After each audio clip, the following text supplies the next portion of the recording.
Alright, this video is on the elderberry tree, and it is only on the bark and the leaves. Actually, that's the inner bark and the leaves. We'll do another video on the berries and the flowers later when they appear, but this is March and it's early spring, and we're going to do it just on the bark and the leaves.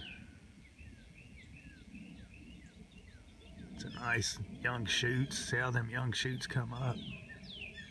It's awesome. See that? Anyway, so the inner bark of the younger branches. This is kind of a younger branch. Of course, this shoot by the end of summer will be considered a younger branch. The bark from the younger branches, the inner bark from the younger branches. You can make a tincture out of the inner bark from the younger branches. Now that tincture is really good for asthma and croup, lung problems, coughs, stuff like that. The leaves, you can take the leaves, you can make a tea out of them. That tea is good for, the tea will actually make you pee a lot. It's good for your kidneys, good for the urinary tract, the bladder, that sort of thing. Now remember, I'm not an expert. You need to consult with a local expert before you go putting stuff in your mouth. And that's for sure. This is just what I do. With these leaves, you can also crush them up, make an ointment out of them, and use that ointment on bruises. It'll help heal bruises, wounds, sprains, stuff like that. Let me see, what else is there? The leaves too, the juice from the leaves, and probably make a tea. You could probably use a tea too, but the juice would probably be more potent. You can gather up enough leaves and make it, and get the juice out of them and kind of rub it on your eyes. If your eyes are swollen, inflamed, it brings that inflammation down. These leaves will also repel aphids, flies,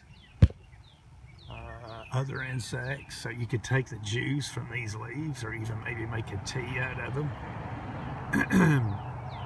and put them on plants that you want to repel aphids. Make a tea, and I don't know, I guess you could splash it around and help keep the flies away. I don't know how good it works on the flies, but I know it works good for aphids. That's about it. That's about it. Let's get a good look at the leaves.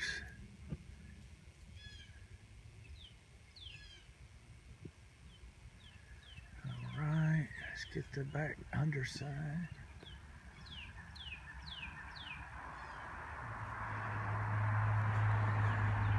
See all the bumps? That is an elderberry tree.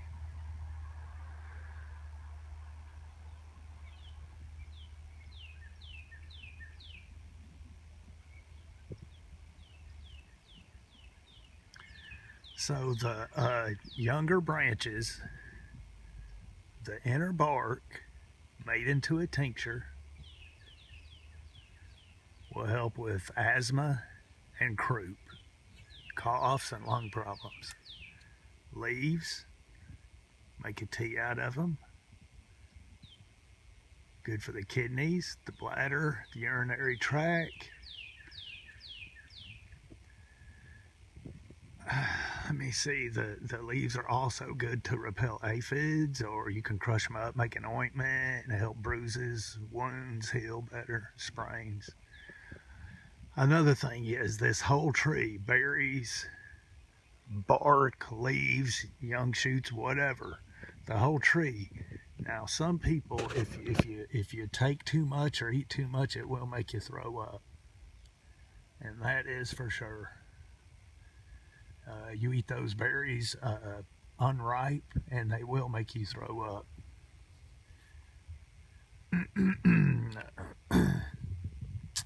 That's it.